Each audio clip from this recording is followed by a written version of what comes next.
This is Fictional Problems, in association with Speculative Fiction Ireland, the podcast where we discuss all things writing. On today's episode, episode 1 part 2, we'll be talking about the relevancy of what's on the page versus the notes not played. We'll be discussing foreshadowing, making sense of it all, plotting versus pantsing, and we'll tackle an introduction to world building. Join us.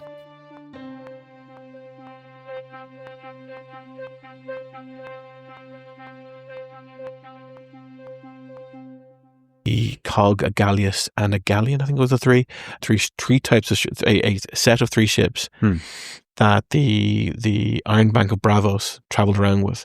I think this was in the Feast of Crows, where Brianna's going out looking for the Stark sisters. That she visits 3 ports and she sees these things in the background, and it's just it's a description. Yeah, it's just she's in a port and she sees these ships. And it's left there, yeah. And in the next port, she sees these 3 ships, and it is there. And then you find out later that maybe one of the lords has his loans called in. So the Iron Bank of Bravos is now trying to push a political agenda. So while the foreground is of a knight, searching to complete an oath, there is all this lovely stuff happening in the background, and you don't want it to be too much of a surprise, and you don't want, because you don't want it to be. Well, is that foreshadowing then? Is that a different aspect? Do you always have to pay that off, or can it just be like a gorgeous little detail that is part of the wider world but doesn't necessarily form part of the story? Oh, that's actually a kind of an excellent question. In that, no, I would say that everything doesn't have to finish out. There can be threads left undone in the tapestry that we create. I think that the threads that are left untied up are useful. Yeah. I can think in one of my series that there is a conflict in one of the corners of my little world where it's in my mind it's already done. There was a few conflicts, and that's it. There's nothing more going to happen in significance there, except as a staging ground, or this was to use a real set decoration. No, to use a real world example. It's like, say, during the Spanish Civil War, the Germany sent in forces and tested blitzkrieg for the first time, so that when World War I started, they had a fully realized tactic and plan that they had trained out. So there is a scenario in one of my books where there's characters who were openly hostile to one another, and the reader may never get a full answer to why this is happening, but it is enough that that in the encapsulation of that world, or sorry, in that scene, they had enough to know that the conflict existed. They had enough to know that there's history there. Yes, something not on the page happened pre-book. Yeah, and that it expands the world a bit. Yeah, and essentially that is part of the, again, going back to how we write, that if everything we wrote, or sorry, from my point of view, so I should say I, not we, if everything I write matches up to the end, if it's just one nice clear road where everything makes sense and everything folds in together and everything, then it's just too clean. I want uncomfortableness. I want I want to know more about this. I want to know that there's elements of the story that are never fully captured, because there's just too much story there. I guess you could point to Marvel as a good example of, there's just too much story for them to even encapsulate in all their TV shows and all their movies, that they can't do. They tried to do a multiverse thing and just ultimately failed because it was just too massive a story. Yeah, it's hard to wrangle. Exactly. So the idea that, as I say, for my story, that each series is focused on certain people. They are the protagonists. Yeah. That you're not going to find out how X person became Y way, but you hopefully, if I've been successful in depicting the characters, that you understand why they are the way they are now, why they're acting that way, and what that their actions and determinations will be understood. Yeah, motivation is kind of key for a lot of that. I kind of like the idea, though, how I write. So I kind of like the idea of, well, hang on, the camera from top view down is over here right now. There's countless stories happening. Yes. All over this world right now. If I wanted to stick with the world, or if I, obviously if I wanted to do something new, but I have an idea, like, so everything is going on in all corners, and any of those could in themselves perhaps turn into or develop into a different idea for a story. So, I mean, that's fine if you're continuing a series perhaps, but maybe not necessarily standalone. Sure. Well, I guess that's. But I just like the idea of, a top-down view, and you see, everything's going on, and it's all happening simultaneously. If you wanted to go that road, or you can kind of look into the past or look into the future of this particular world and kind of pick a place and kind of say, yeah, well, because of even the events of your story, events of your book. Now these events are happening now, and I kind of like that idea of like an encompassing kind of world. But I mean, there's nothing to stop you just like picking up sticks and going to a different fantasy world where a different set of rules are in play. Oh no, absolutely. There's. I was sorry. The reason why I was paused that I was going to make a reference again to the parts of the new book I've read from you that I shall not mention, but it's lovely and everyone will enjoy it. That good news. Yeah.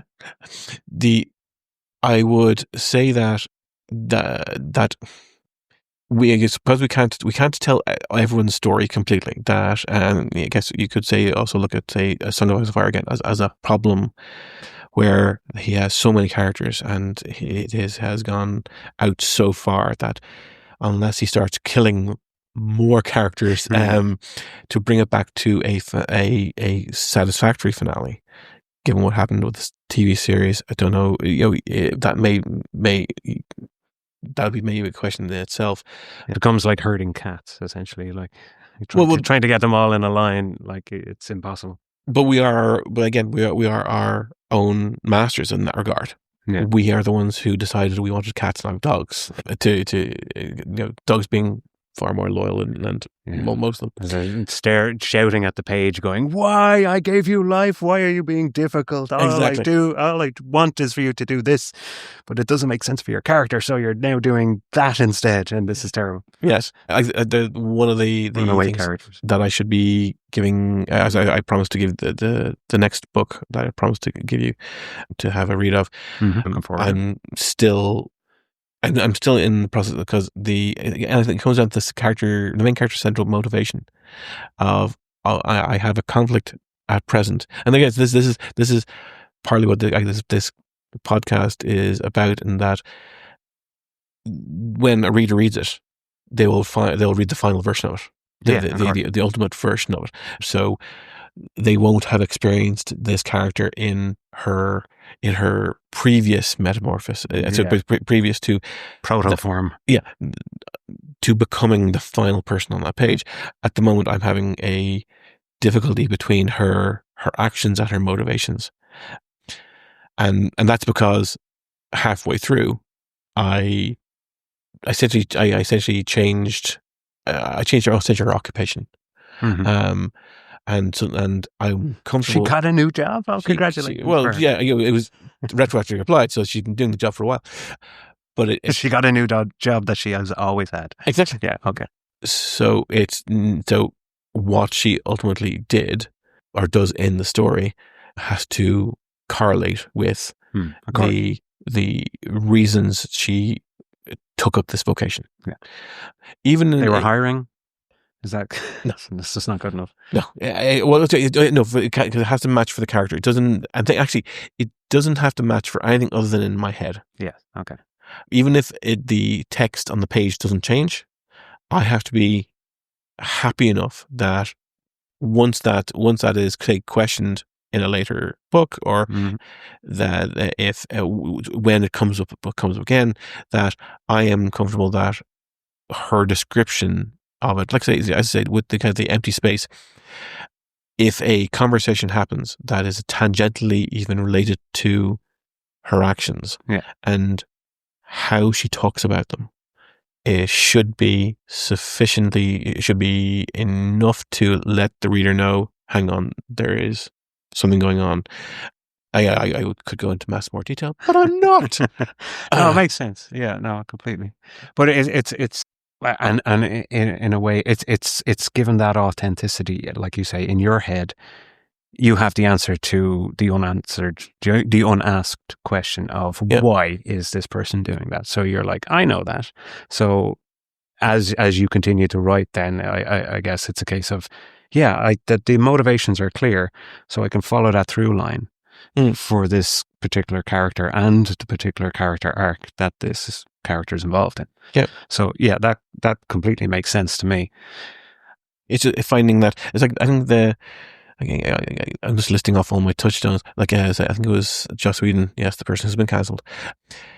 As much as he's been cancelled in recent times, Buffy and Firefly remain, and indeed Avengers, they all remain these cultural touchdowns. Yeah. As much of a shit as he may be, because again, that's the author, separating the author from who he is from what he has written. And I think he told a story about the angel curse, the Angelus curse, that finding the line that the gypsies saying, the Romani gypsies saying that they are not into justice or into vengeance, so they're not looking for a fair outcome. Yeah, they just want them to suffer. Yeah, he described it as he was walking in Santa Monica on the pier, and that just came to him. That's the rationale, and indeed, finding out one line was all he needed. Yeah, he included that line so that this could be, because he wanted it to be related to the audience. Yeah. That's grand. That becomes a core belief of their motivation. Yes, that's so, what they are doing. If anyone asks, exactly, it's like, oh no, we're not doing justice. We're doing vengeance. Yeah. Like, oh, okay, well, that makes sense. Everything you're doing now. Yeah, and it wonderfully makes sense with what had been written up at that point, and okay, less later on, but it's still because they had, I guess, lesser writers working on the later stuff. But finding that one moment, finding that motivation, because everything else I think is in this particular story is working grand. Actually saying that's fine. Saying I have a problem with the main character. That's a pretty fucking big problem to have. Yeah, funny. Why do they have minds of their own? Sometimes it's quite annoying. How dare they? But it's the making sense that I'm just like to tackle briefly, because it's the making sense. Things have to make sense. How I write, sure, is things have to make sense. As in, no one suddenly develops like you were saying, the power of flight, because where is that coming from? That doesn't make any sense. I as I'm writing the story, as I'm crafting the different bits, crafting makes it sound very, very nice indeed. But as it's coming together, I'm often reminded of Christopher Nolan's Batman Begins. Right. The construction of the cowl. Right. And you know what I'm talking about here. So it's a case of, here's the face mask that we have to order 10,000 of, and separately from a different vendor, we're ordering the ears. Yeah. 5,000 or whatever. I like that they just address, just simply kind of goes, who is this? It's not a group of blind, deaf, dumb, artisans that are just creating Batman's stuff and then being buried in a basement somewhere and killed by him. Yeah. Which is one theory. You go, Batman must have killed a lot of people that built his Batcave. Sure. He didn't do that all himself. Yeah. But I just like in Christopher Nolan's Batman Begins when they just, and briefly, it's just like, this is something that it doesn't make sense because it's Batman, but There's a it certain at least interest- attempts to interest, address yeah. just this little nuance of how he put his cowl together. And I always kind of I'm reminded of that as I'm writing. It's just something that comes back to me. I was like, this has to make sense. This in what I'm doing on the page right now has to make sense for the characters, for the wider world, for it has to exist and actually have some sort of realism to it as well. I know Yeah. it's a fantasy that I'm writing, but I always attempt to keep a realism in my writing because it's just the way it's how I like to write. Well, especially yours is very grounded. There's no magic in it. No. So it's, and indeed the world that you've crafted that has certain lovely elements to it, like the etymology that you have crafted in is in itself lovely, because you have these stories that you're telling, these sub stories that are being told about the world, that the characters are sharing between themselves, as people would do. Mm-hmm. And it is you could call it a vignette, you could call it some sort of sub story, but it's a, rather than, because it's, let's say get to use a George R. R. Martin touched on the Fist of the First Man, the idea of, okay, so this is where the Rangers went. Okay, so that's a relatively simple name. It's Fist. Okay, so it's a flat topped mountain. Grand. Okay. But having a more elaborate name of it, or a more detailed name of it, so, well, why was it named that way? So because there's legends around it. Now, in, say, Song of Ice and Fire, there is actual magic. There is actual. So, in his story, these are used as an extrapolation of, like, say, who built the wall. And it was Bran the Builder. How they built the wall? Well, he used magic, and they used giants. Okay, but how? And that could have been simply lost age technology sort of thing. That it could be. There could be many different reasons for it. Magic being clearly one of them. In yours, you are using essentially the same tropes, same ideas, but you are solidifying a normalcy to it. There is a crafting of the, using crafting of, there's no debate over why this place is named that way. No matter what the religion of the person is, or the background of the person is, and indeed some of them may have different names for different places, but it speaks to their cultural background, speaks to almost their in-world entertainment. Of, we're going to tell stories. And that's what people do. That's what you do. Sit around the fire. Exactly. So there is this awareness. No iPads. Yeah, you can't just give your kids an iPad and just go check off. There's no hours and hours of YouTube to watch. Books, even. I mean, for a lot of these people at their economic level, it's verbal storytelling. They're not reading. For example, like, they mightn't be able to afford books, but they can definitely tell stories to you, or oral tradition.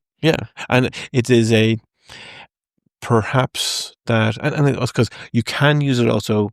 I don't think you have in your stuff, but the idea of, there hasn't been gossip, which would be like the other primary storytelling vector, I guess. That, did you hear this? Did you hear that? For example, one thing I'm working on right now, these two characters are in a stakeout, and this one character just starts talking, and the other character just wants him to shut the feck up, and he just starts talking about the last time he had an encounter.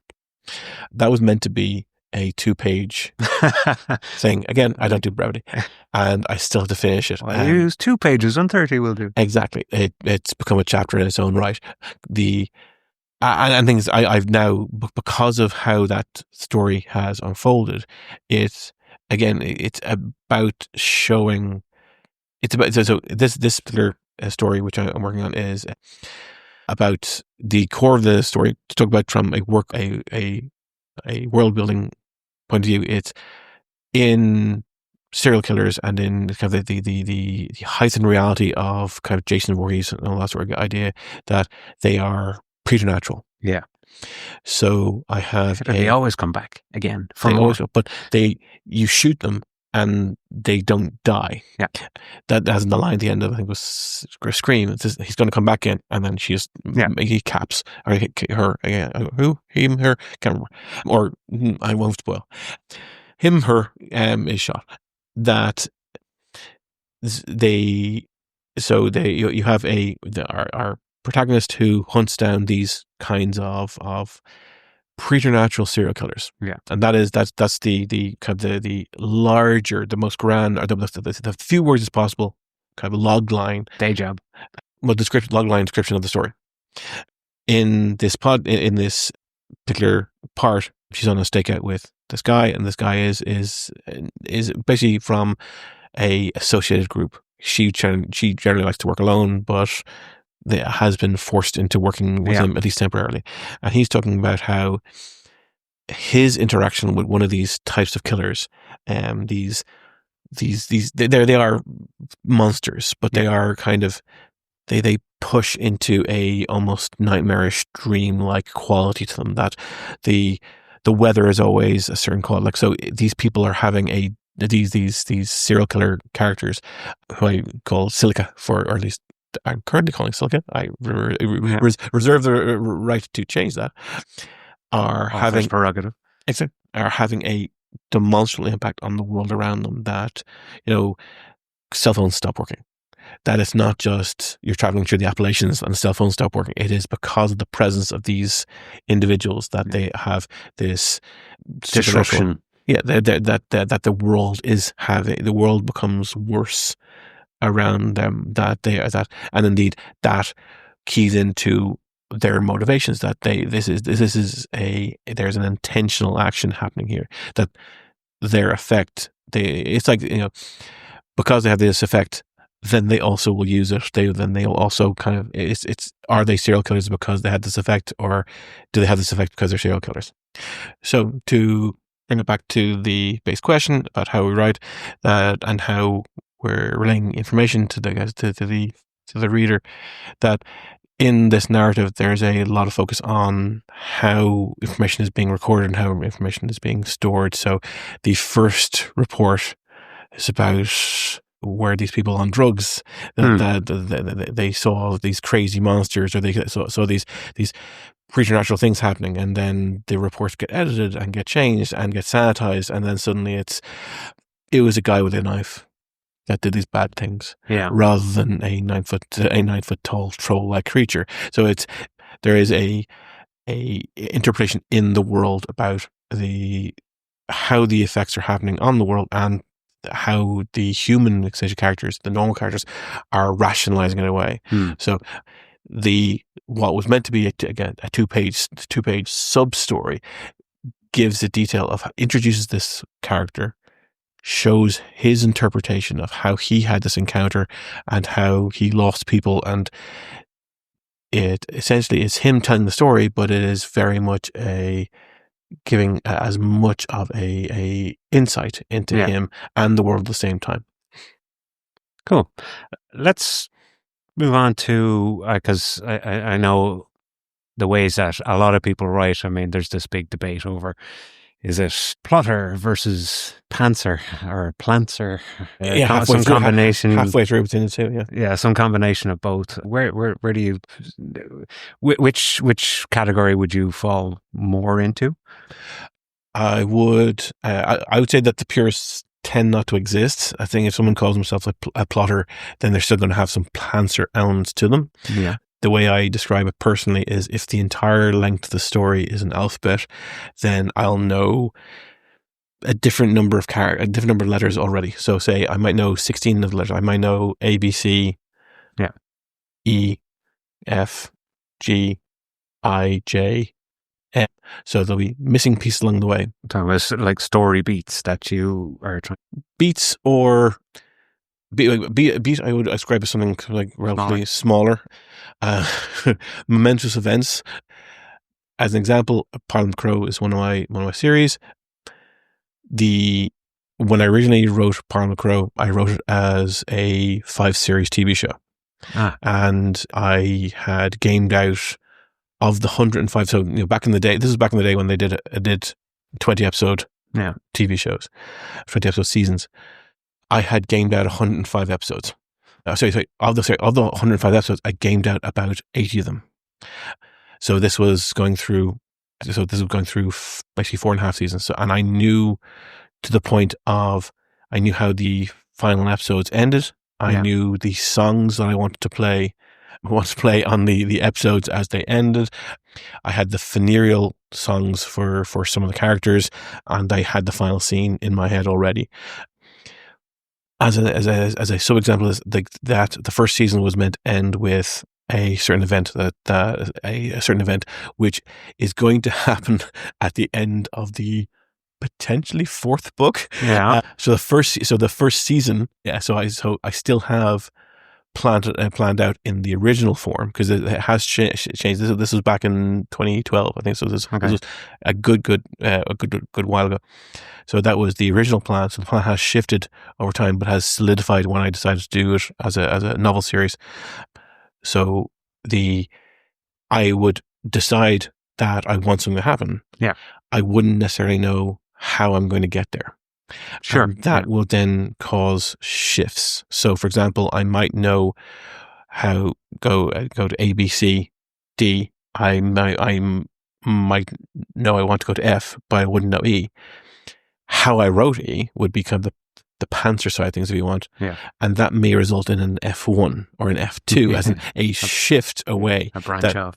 That may pull back towards the same G, or maybe it's a G1, or maybe I find a better way that suddenly I discover a relationship moment that transforms two characters. I could go into detail, because I can think of moments where there is two characters in that series who when again, it's like the Joss Whedon moment of finding the vengeance, not justice moment, that when I found when a thought occurred about how these two characters are, and their respective, I guess, mystical backgrounds, their power sets, essentially, it's something just hit me and went, okay, that's changed. And suddenly that will change the course of, I guess, of those two characters' existence. And with that change, it can be like billiard balls, it knocks it off in a different direction that you find really interesting and exciting. You're like, I'd never considered that, but it may, again, when I go back to it, makes sense. It's like this event that hadn't been planned out, but now that I'm writing it, it definitely knocks into other plot points, and it knocks into other characters' actions and motivations and things like that. It does affect the world around it, and therefore off go the billiard balls in different directions than you originally intended, perhaps. I guess so. I would tend to not be as dramatic as sending them all off, because I still know that those two characters will have the same end, or their ends will still be as prescribed. They're still on the table. Or in the holes, depending on where you wanted them. Exactly. Whether or not they end,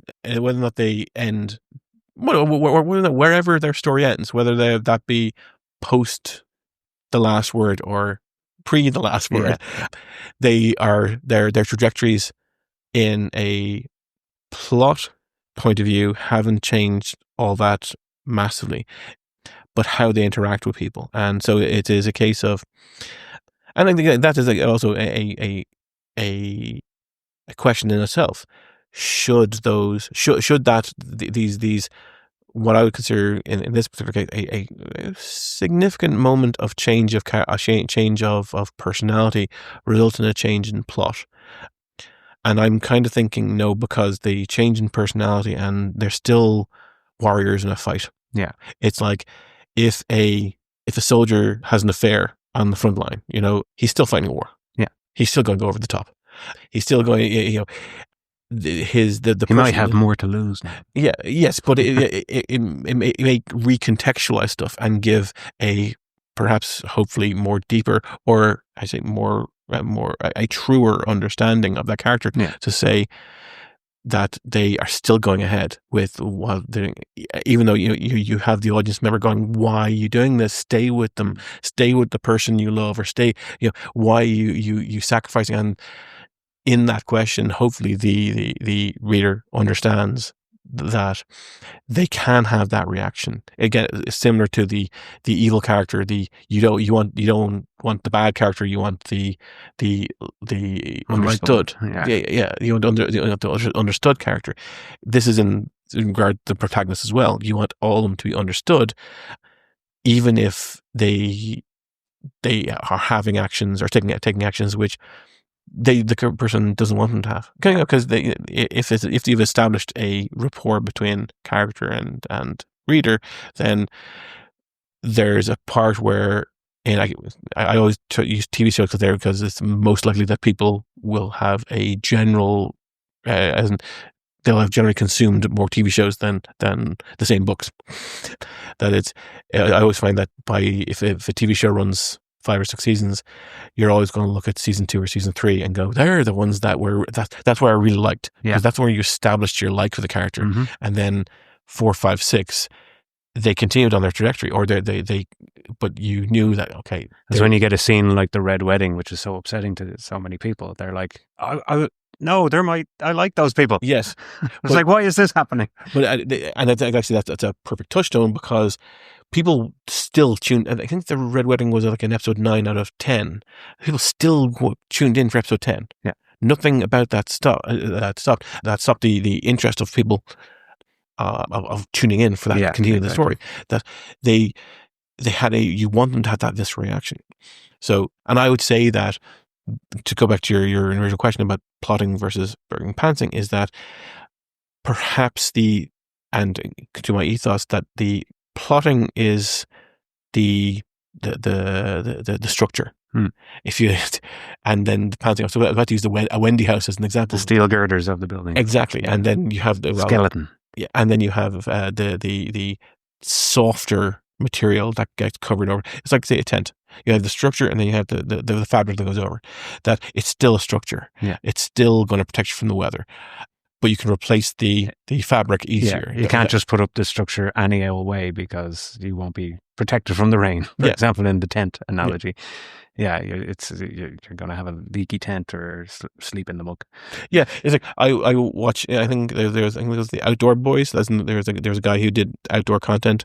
He stopped now, but he was good stuff. That he would go out into the middle of Alaska, and he would build a structure, and it would be mostly temporary. But so that, I guess, so that was a good example of a full pantser of, I'm going to just but the tools he brought represents the plotting. Yeah, like he would bring intentions. He would bring a saw with him, as a small saw that would be used to create blocks of snow. Yeah, that would essentially be almost igloo-like, but it wouldn't be full igloo, as in, again, be temporary. But again, the tools he had brought with him, the preparation he brought with his food with him, he didn't need to catch it. So the prep represents the plotting side of things, and then the actual roll with the punches kind of thing. Yeah, because I know when I started my writing journey. Oh, absolutely.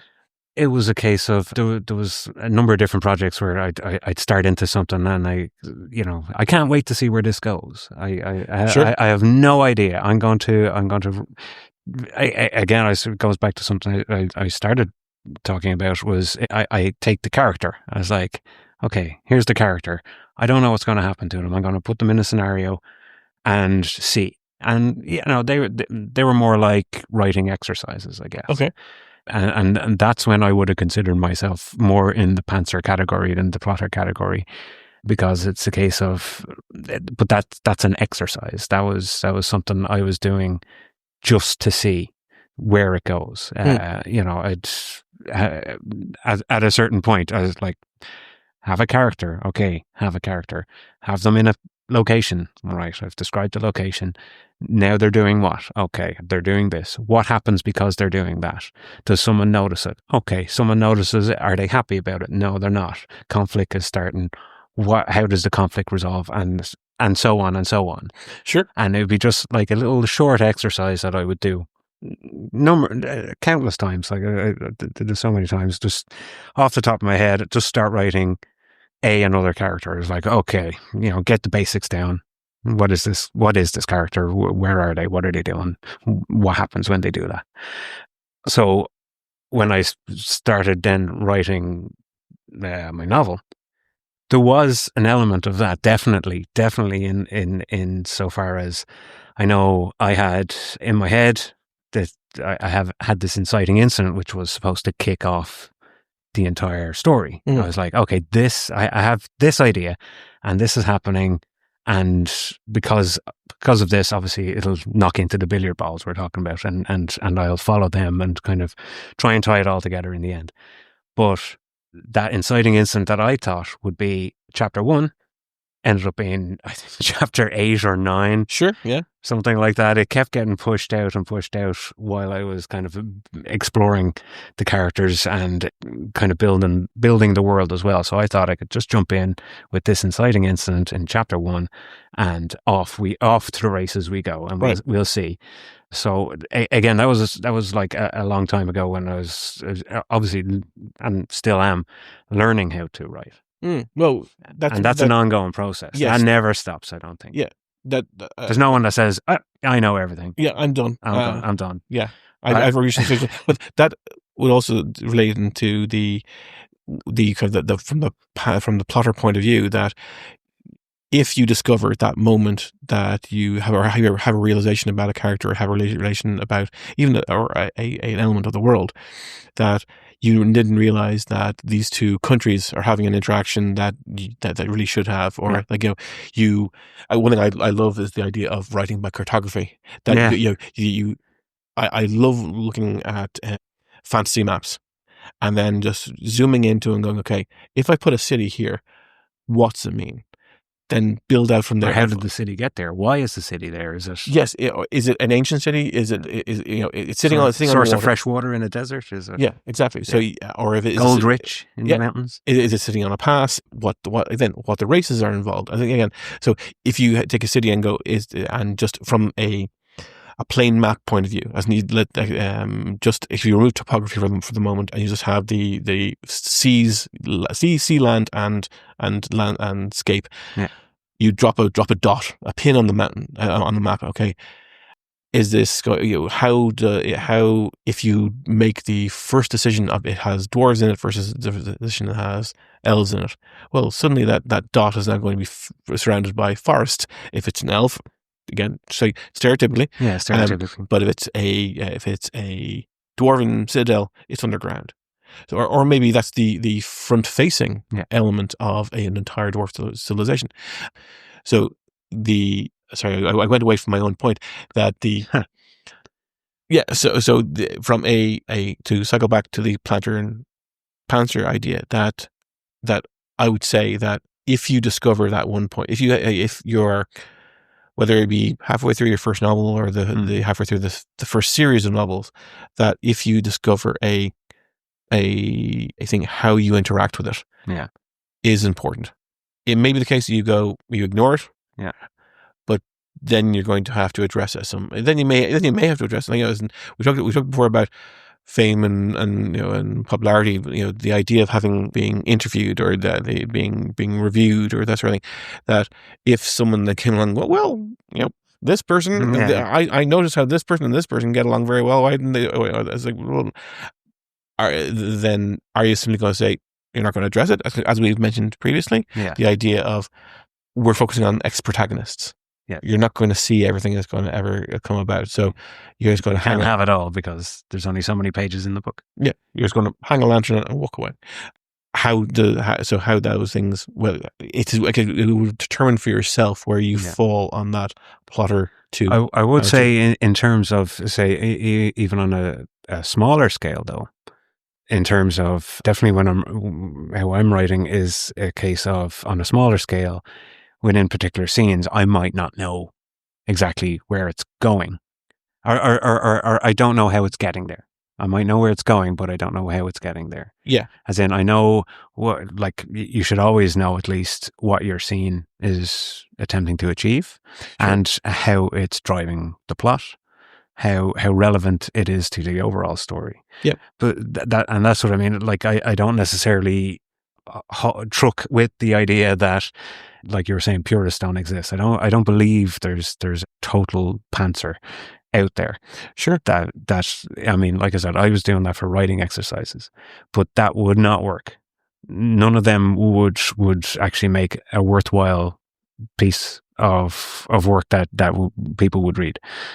I don't think, because it's, you know, it's a thought exercise. It's a writing exercise. It's not intended to be a larger story or even part of a larger story. It's when I was doing that, but I found the value in it insofar as I can still use the what I learned from doing that.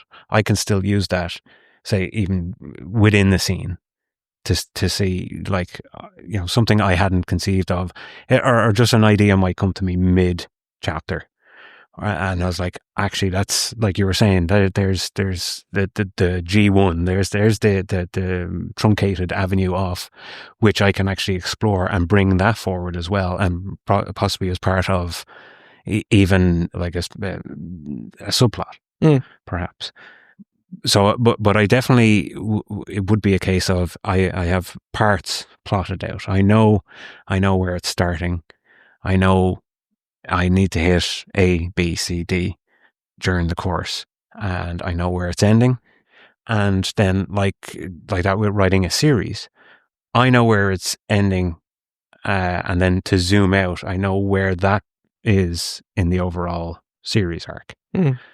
So it's a case of when I finished book one, it was a case of, yes, this is where it's, you know, as I was finishing it out, as a case of, okay, this is like the point where, not just where book two will start, but this is a point, you know, it's say this part of the wider story, right? And I've like, not necessarily like, if it's a trilogy, not necessarily like I've done a third, you know, it's not even that neat. It might be I've just done under a third, or I've just done over a third of the wider story. But it is a case of I knew where that book was ending. I know where the next book is starting.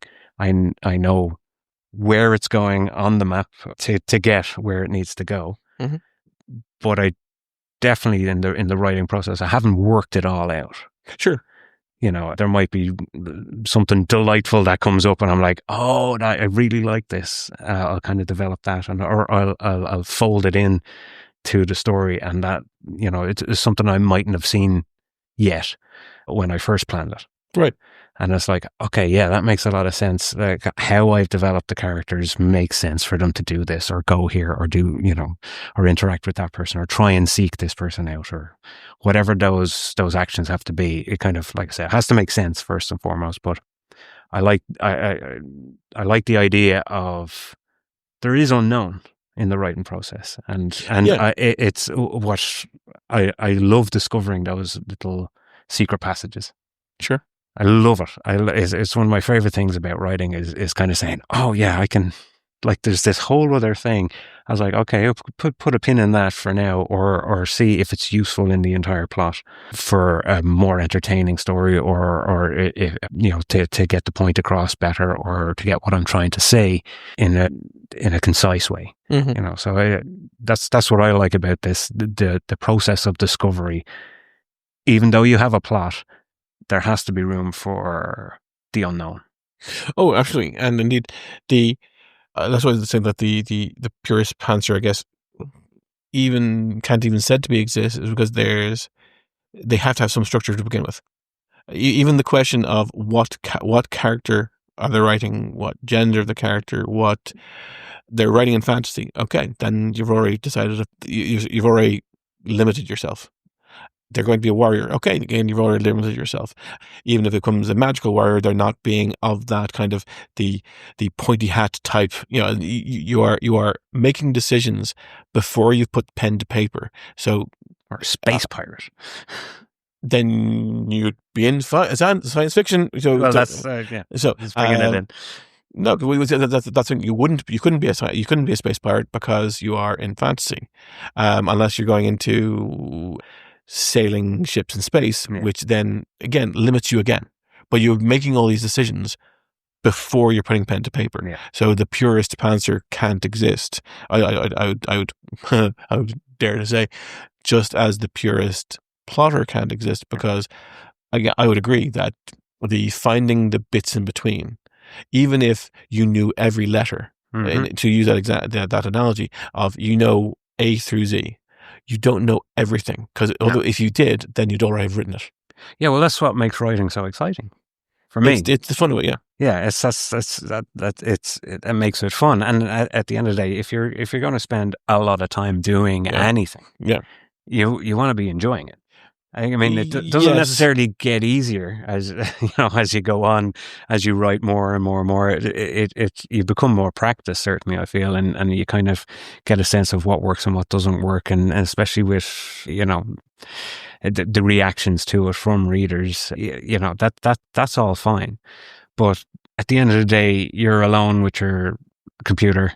Yeah. Or typewriter, which if you're old school, I don't know anyone that is that old school. Word processor, I guess it would be as old school as one can get these days. Yeah. So, but if you're spending that amount of time doing anything at all, then you have to feel the value and feel the worth for yourself as an individual, as well as enjoying it. I certainly do. Okay, I would. You don't enjoy it. I hate writing. I can't say, say after this record, I'm going to have dinner, and then so I'm going to spend most of my night at my computer writing, and I can't say, I can say that I know I won't be enjoying the entire process. Okay. But I will still spend the vast majority of my Saturday night at my computer. Sure. Hopefully tip-tapping away. For me, the creation parts are the most enjoyable, and finding the hidden passages. These moments, the moments where the muse talks, where you look back at what you've just written and go, "Was that me?" Yeah. Where there's moments where you go, "Gee, where there's an ego moment where you go, that's good." Yeah. Where I'm sure a lot of people look at the same kind of like their own writing and go, "Oh, that's so bad." Oh yes. Like so bad. A friend of mine, he's writing a story in Ireland. It's a modern fantasy, and he has always been far, far better at naming things than me. So I'll now touch base on, is this a good name? Because I'll name something and people go, like, the title of the next Parliament book is the terror of all my tomorrows, and he went, "Oh, that's a nice title," and I went, "Really? Okay, fuck, I'm keeping it." Yeah, there's something iconic about that. I like it. Thank you, but it's and I better copywriter that there's because I am too aware of the graft of it, of the work that Quick's put into it, that that you're not going to see all the steps that took to get to where it was, the different iterations of the character, as we talked about, the change in the motivation of the character that had both subtle and significant changes to the story, that the fluctuation that can happen, like say with your example of you wanted the inciting instance to be in chapter 1, and by the time you got to it was chapter 8. I hear you. Yeah. That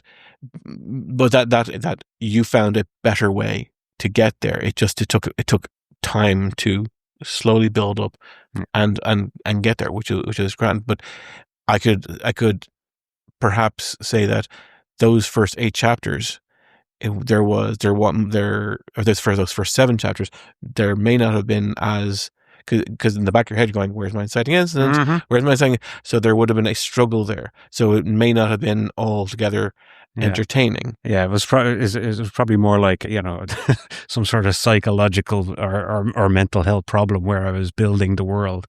Just world building. It's like I need to join like World Builders Anonymous or something. Sure. Yeah. And what the thing is, but that has proved not to be the case. And the feedback from your readers has been very, very strong. So there is a difference between giving someone an encyclopedia and giving someone the depiction of good world building. As a slight aside, I hate when I hear a reviewer saying, "I love the world building." Brother, you've never seen world building. It is. I can't remember which writer it was. It was one of those writers that did the masterclass things. Okay. And he went, "This is my novel, and these two archly folders are the world building I put together for this particular novel." Yeah. And I was like, when someone, "I love the world building," it's like, no, you've never seen it, because you've never been in my head. Yeah. Because as we discussed across these episodes, the decisions that we don't need to necessarily put the decision on the paper, on the page. We just have to be comfortable with the decision ourselves.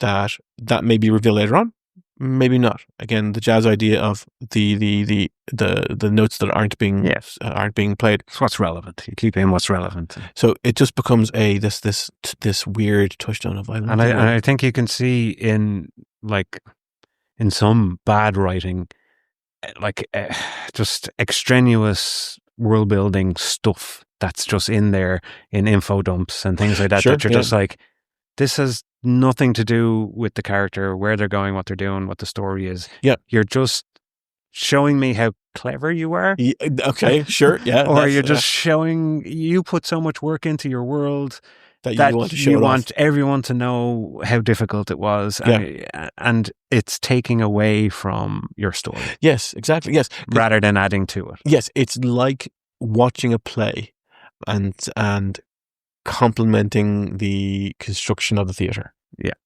And now we will probably get into world building more specifically and in more finer detail, but just on a general surface. But it's a core of my philosophy. Yes, absolutely. Yeah, it's definitely exactly like you're saying. It's like you're not watching the play; you're commenting on the theatre you're sitting in. Yeah, it's like saying, looking at a house and commenting on the construction. Yeah, or commenting on the blueprints.